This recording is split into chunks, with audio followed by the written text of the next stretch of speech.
Hey everyone, I'm Martin Quick from Wisconsin, but I'm down in Lake Havasu City, Arizona right now. Bear with me on this video if you could. There's going to be a little bit of background noise. I'm down in a public boat launch, and I'm going to probably ramble on because that's my character.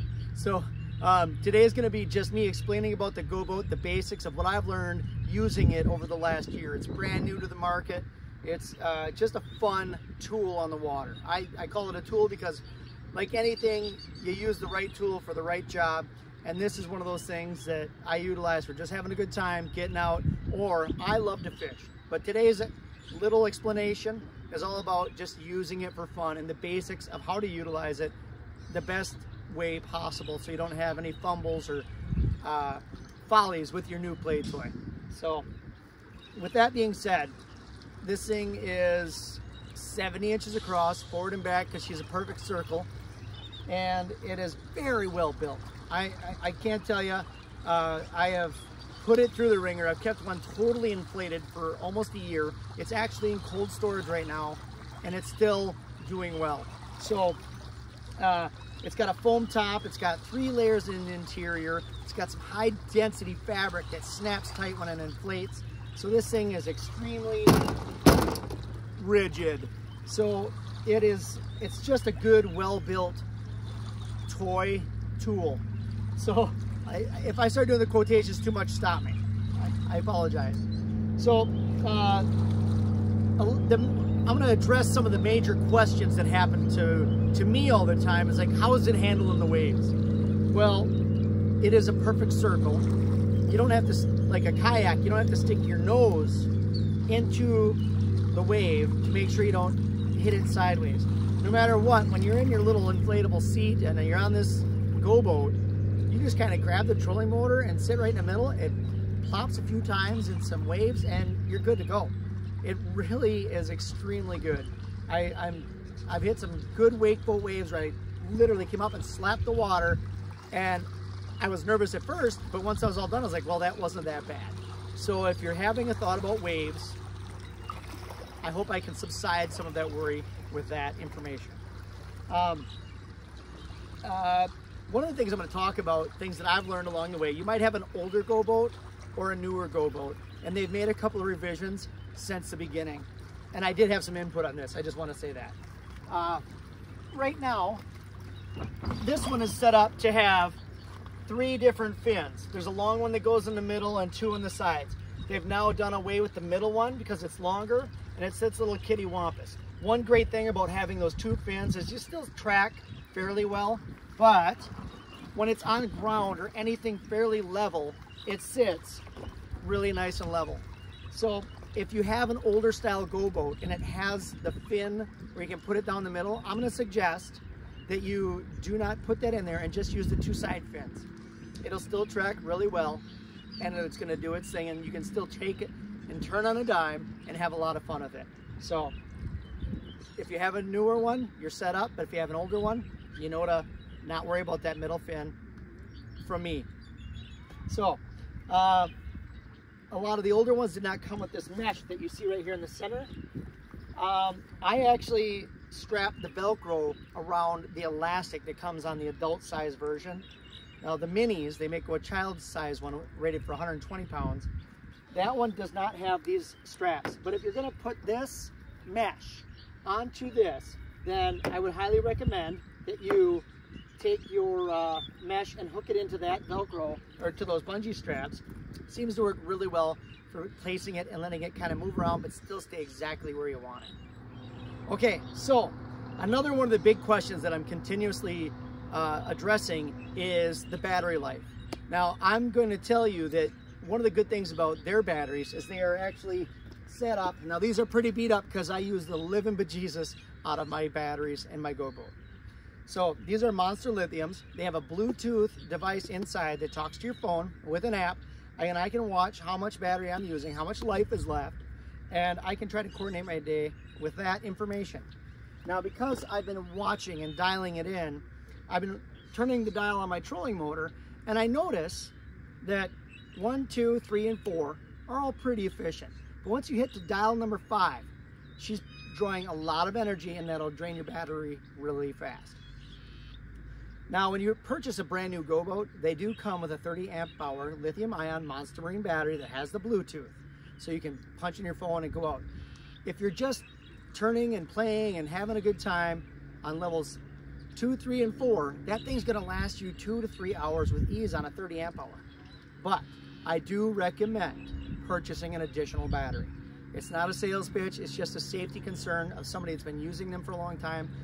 Personally, I've only ran out of juice one time, and that was because I was trying to test it out and I really pushed it to its limits.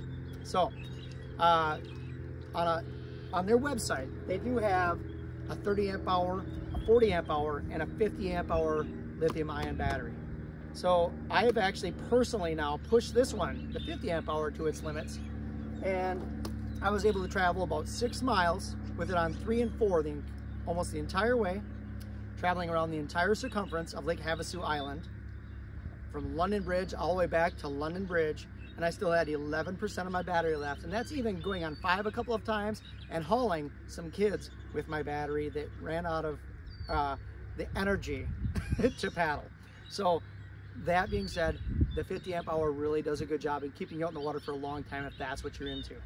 I like to fish, that's where I was at. Okay, so one of the other things that I like to address is inflating the base is actually a lot of work. Now, if you're into getting your pipes juiced up, it's not that bad, but I am gonna always recommend that you take a moment, spend the money, because you've already got the batteries with you. They're already here. So you can easily grab, this is on their website, this is their Kunal, and it's actually really nice because you can dial it up or down according to the specs of how to inflate this. Now this, it says 12 to 15 PSI, and you can dial it right in here, watch your dial, have your digital display, and let it go and let it use your battery and pump this right up. I mean, you're already going out somewhere and you're checking things out, you got your battery there, pump it up with this. While you're using this, you get a free pump, a hand pump, in your bag of your Goboat, and you can work on your seat while this is inflating. And that thing takes literally seconds to inflate with a hand pump. It's really great. So if you have this out, you take care of that, and you inflate this that way, it's a good way to go. I gotta promote it. Other than that, once this thing is rigid, it's just super nice. Alrighty, I'm going to put in my 50 amp hour batteries. I don't have all of my setup in here, so it's a little cleaner than it normally would be. But typically when I walk down in the water, I get this inflated. If your cage is already on it, great. If not, you can slip it in, pull the pin, drop it in, and this thing locks into place. It's got a little bit of wobble, but that's so you can slide it in and out. And I'll show you real quick. That I can slide all the way out and put all the way in and make sure that the clip is in. There's a little clip right down here. And you push that in, make sure she's secure, and then this cage can't go anywhere. Easy peasy. So we're gonna drop this in. I like to put my batteries in before I put my trolling motor in. Just a little less clutter, if you will. So these are the larger batteries, so they're gonna be a little more snug when you put them in. Generally, if you have the larger battery, you're going to want to put it in with this advice. If you have the smaller batteries, 30 and 40 amp hour, you'll be just fine no matter what you do. But a simple little thing that I like to do is the battery holders is make sure they're nice and loose before you put your battery in.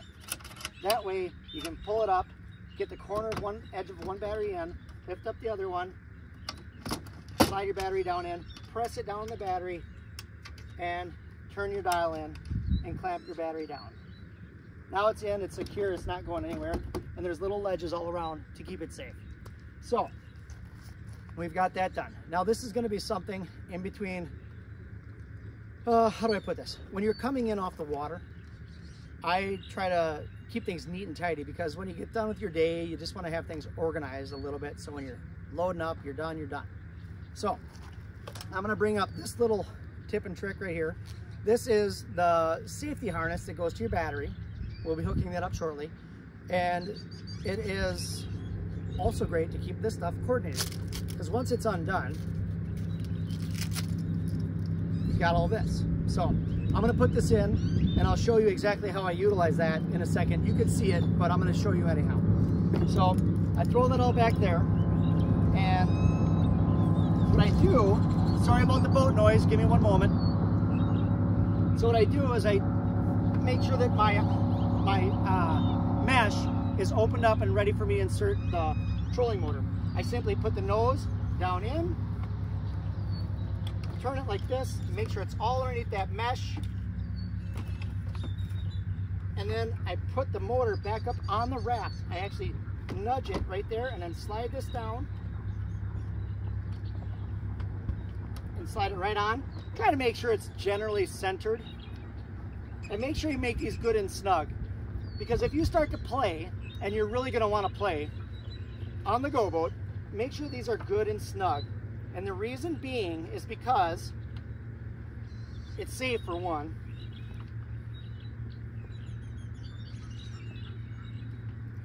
If they're snug and you turn this trolling motor out in the water and gun it to the side, that's a lot of pressure on these nodes that are cranking in. And sometimes if you don't have it tight, the battery will want to, the whole trolling motor will want to tilt.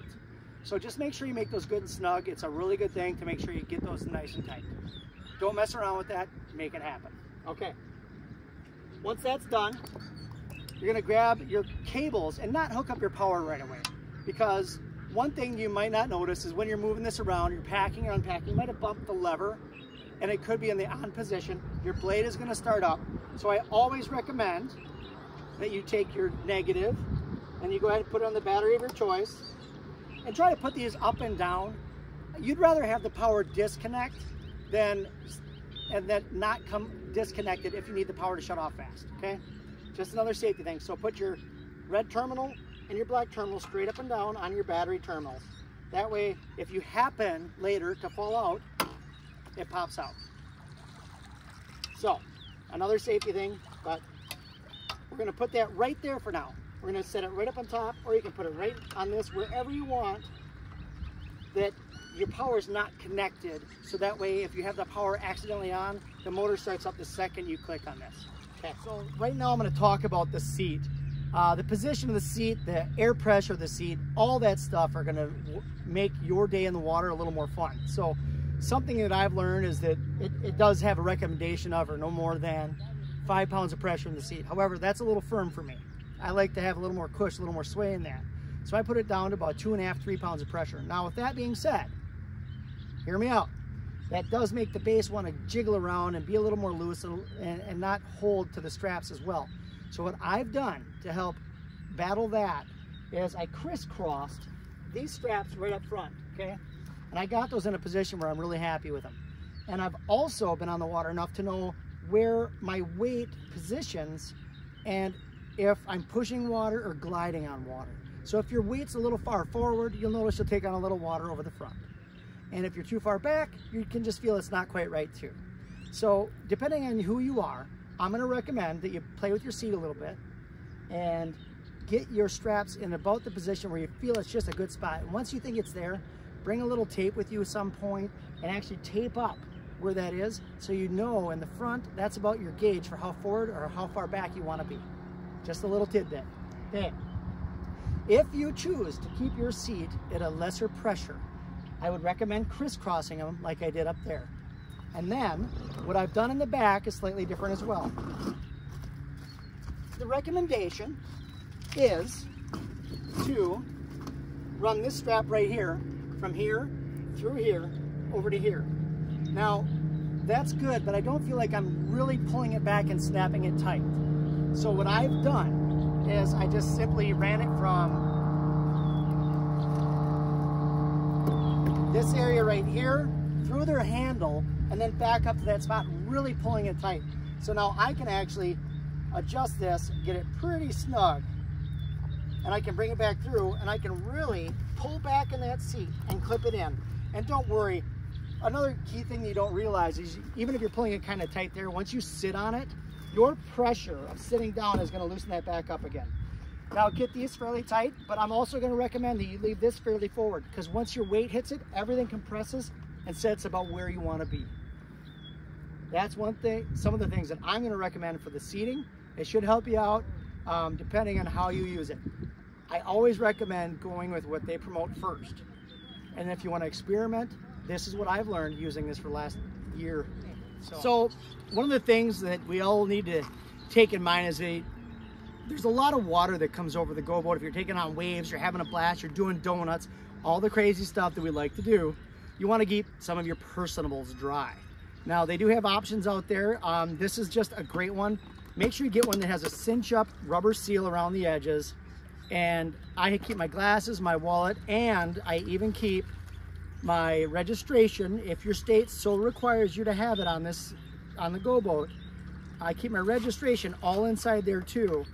And that way, my keys, my wallet, and everything, if I happen to, for some reason, tip on the untippable, it is tippable, but you got to work at it. So anyhow, this will stay floating and have all my goodies nice and dry on the inside. With all that being said, I'm going to quick go out and do a little scoot around. Okay, so when you're getting on your Goboat, there's a lot of different ways you can go about it. I always say plan on getting wet. Hey, birdie. I always say plan on getting wet. But if you really want to try to get on this without getting wet, a lot of your weight's up front, so this is naturally going to drag a little more. Plus you have your fins in the back. So in essence, it's fairly level in the water. But let's say I'm standing on dry land and I push it out just a little bit to where it's right here. I can step on it, keep my foot just above, and if I step towards the back now, if it's a nice shoreline where I can get out easy, if it's not, you're gonna have to get wet. Bear with me. But I can step out and I can get on. Now, my trolling motor is in a high position. That's really nice for me because I can use it as kind of a stabilizing point, but I don't want to put a lot of pressure on it when it's this high. So, one of the things that I truly recommend to everyone that's out there is that right now my trolling motor will flop around really easy. I recommend there's a little dial on the lower left hand side. You turn that and crank it so it's really tight, and I'll give you an example. Now it's really tight and it's not going away on me. So you want to squirrel around or do something where you might tip over your coffee if it's not in a holder. Then you got that nice and firm so you're not going to all of a sudden do a donut. You choose to do the donut. All right.